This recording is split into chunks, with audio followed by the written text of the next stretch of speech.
I ain't one for fancy words or tall tales, but that night in December 1885, the Wyoming wind screamed like the devil himself was clawing at my door. I'd been holed up in my cabin on the edge of Silver Gulch, tending to the fire and listening to the blizzard rage outside like it had a personal grudge against every living soul in these parts. The snow wasn't falling gentle like in those storybooks. It was combing down hard, sharp as knives, burying the world in a white hell that could swallow a man whole. I was 32, built tough from years of wrestling steers and breaking broncs on my 800-acre spread. But even I felt the chill seep into my bones that evening.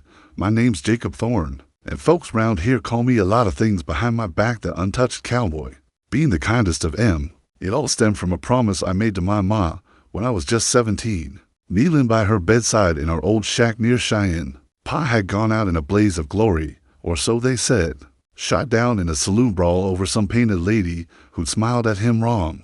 Ma, God rest her, she was the rock that held us together, sewing clothes for the miners and nursing the sick till her own body gave out from the lung fever. With her last breaths, she grabbed my hand, her fingers cold as iron, and made me swear, Jacob, boy, don't you go chasing skirts like your pa. Save yourself for true love, the kind that lasts. Promise me. I promised. Hell, what boy wouldn't?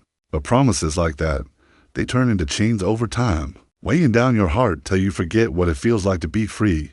That night, I was stirring the embers in the hearth, my lantern flickering shadows across the rough-hewn walls, when a thud against the door jolted me upright.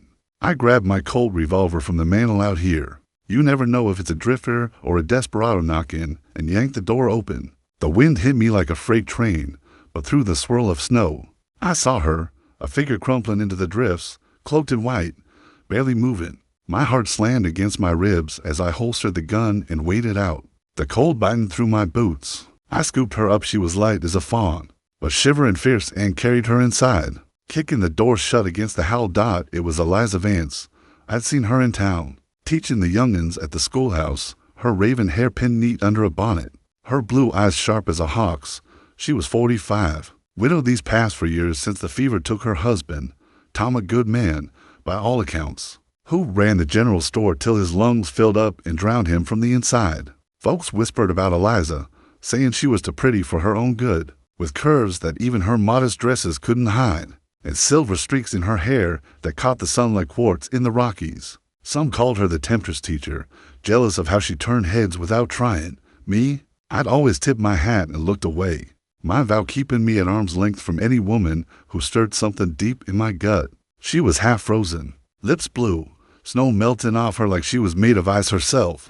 I laid her by the fire, peeling off her sodden coat and boots, my hands trembling not just from the cold. Her skin was pale as fresh milk, and as I wrapped her in my wool blanket, our eyes met hers fluttering open, wide with desperation. Please, help, she whispered, teeth chattering. Something cracked in me then, like thin ice under boots. I ain't never felt a pull like that, a mix of protectiveness and something hotter, forbidden by that old promise. What happened to you, ma'am? I asked, kneeling beside her, feeding the fire till it roared. She told me in fits and starts. She'd ridden out that afternoon to the Patterson homestead, 8 miles out, where little Emma was burning up with fever. Doc was snowed in at Cheyenne, so Eliza took remedies and broth, braving the gathering storm. Her gelding, Rusty, stepped wrong in a hidden ravine, snapping his leg clean. She had to put him down herself. God, the thought of her alone out there, pulling that trigger in the whiteout, it twisted my insides. Then the trek on foot, miles of fighting drifts that swallowed her to the waist, wind screaming in her ears till she thought she'd go mad. My cabin's light was the only thing that kept her going, a miracle in the void dot as she warmed. I fetched my spare shirt, a big plaid thing that'd swallow her, and pants, turning my back while she changed. The rustle of fabric behind me, Lord, it painted pictures in my mind I hadn't allowed in years. Her bare shoulders, the curve of her back in the firelight. I clenched my fists, reminding myself of Ma's words. But the loneliness I'd buried deep was rising like a flood. When she said, "You can turn now," I did, and damn if she didn't look like an angel fallen to earth. My clothes hanging loose, but hinting at the woman beneath. Her hair had come undone, damp waves cascading down, and those blue eyes held a depth that spoke of books and dreams and pain she carried alone. We shared what I had being simmered with salt pork, black coffee strong enough to wake the dead. The storm pounded the cabin, shack in the timbers, but inside, the silence between us was thicker. I could feel her watching me, and finally, she spoke. Jacob Thorne, right? The rancher who keeps to himself. Her voice was soft, like velvet over steel. I nodded, staring into my cup. Folks talk about you in town. Say you're different, honorable, in a way most men ain't. Honorable. That word stung. I set my cup down, meeting her gaze. It's a promise I made, ma'am, to my ma, before she passed. Swore I'd wait for the right one, not waste myself on. Well, you know, the words tumbled out, raw and honest, surprising even me. I'd never told a soul, but something about Eliza, about the storm isolating us from the world, made the walls crumble. She didn't laugh or pity me. Instead, she reached across the table, her hand covering mine. Warmth shot through me like lightning. That's a heavy burden, Jacob, but it makes you rare. Most men round here chase skirts like it's a sport. Her touch lingered, and I felt the push-pull in my chest wanting to pull away to honor my vow.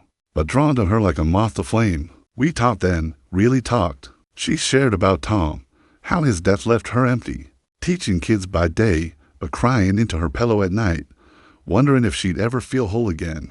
I opened up about Ma, the way her promise protected me, but also imprisoned me, leaving me staring at the stars alone, questioning if true love even existed in this harsh land. The fire crackled, casting glows on her face, and I caught myself admiring the way her lips curved when she smiled, the strength in her eyes that mirrored my own hidden aches.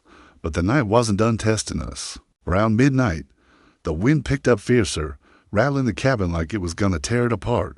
Then came the crash of massive snowdrift collapsing against the door, blocking us in tighter than a coffin. Panic flickered in Eliza's eyes, but I grabbed my axe, bundling up and forcing the door open enough to hack at the ice. The cold clawed at me, shards slicing my hands bloody, but I kept swinging, muscles burning. When I stumbled back in, bleeding and half-frozen, she was there, tearing strips from her petticoat to bind my wounds. Her fingers traced my old scars from a bolt goring me at 20. A knife fight with rustlers at 25, and in that touch, something intimate bloomed. You fought so many battles alone, she murmured, her breath warm on my skin. I looked at her, really looked, and felt my resolve waver. What if this woman, this survivor, was the one Mom meant? As the fire died low, we sat close, sharing the blanket against the chill seeping through the walls. She leaned her head on my shoulder, exhausted, and I didn't pull away. The storm outside mirrored the one in my heart, fierce, unrelenting, promising change whether I wanted it or not. But dawn would bring more, I knew. Word might get out about her being here, alone with me. Harlan Black, that snake of a saloon owner, had been sniffing around Eliza for months, sending flowers and macking offers that made her skin crawl. He owned half the town, with his greasy mustache and eyes like a rattler's. And his boys Jake and Pete, mean as coyotes, did his bidding. If he caught wind of this, there'd be hell to pay Dot, and then there was Sheriff Amos Reed, an old friend of my pa's, grizzled and fair, but bound by the town's gossip mill. He'd tip his hat to me in church, but if rumors flew, even he'd have to ask questions.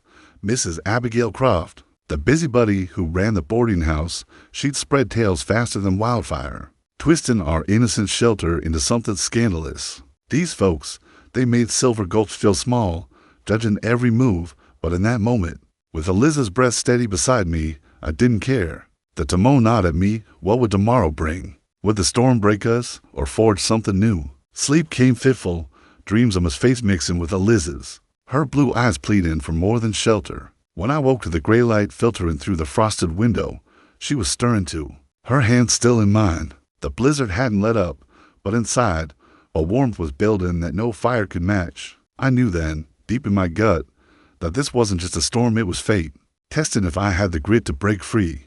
The morning light crept in like a thief, pale and unforgiving, filtering through the ice-crusted window of my cabin. I stirred first, feeling the weight of Eliza's head on my chest, her raven hair spilling across my shirt like ink on parchment. For a heartbeat, I just lay there, listening to her soft breaths. The storm still howling outside, but muted now, as if giving us a moment's peace. My hands ached from the axe work last night, bandaged rough but tender where she touched them. That touch, it lingered in my mind, stirring emotions I locked away for so long they felt foreign. Like a language half remembered from childhood, I slipped out careful, not wanting to wake her, and stoked the fire back to life. The flames danced, casting long shadows that mirrored the doubts creeping in my head. What was I doing? Was promise echoed like a ghost?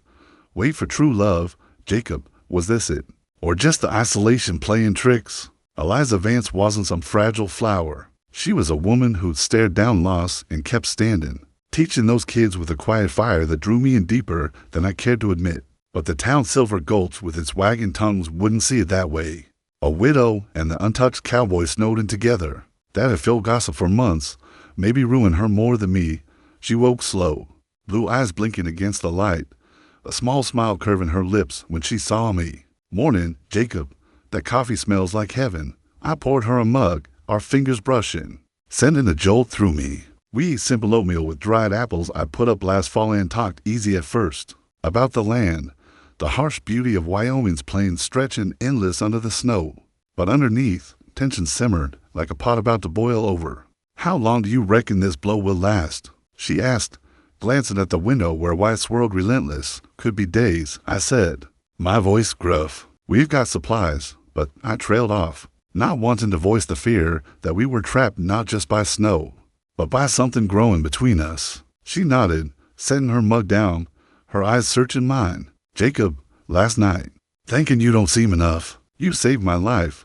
Her hand reached for mine again, and this time, I didn't pull back. Instead, I turned my palm up, interlacing our fingers, feeling the calluses on hers from chalk and rains. It was intimate, dangerous, pushing me toward a line I'd sworn not to cross. But fate, or maybe just bad luck, wasn't done. Mid-morning, I bundled up to check the barn my horses needed feeding, storm or no. The wind whipped fierce as I trudged out, snow up to my knees, visibility near zero. That's when I heard low growls cutting through the gale. A pack of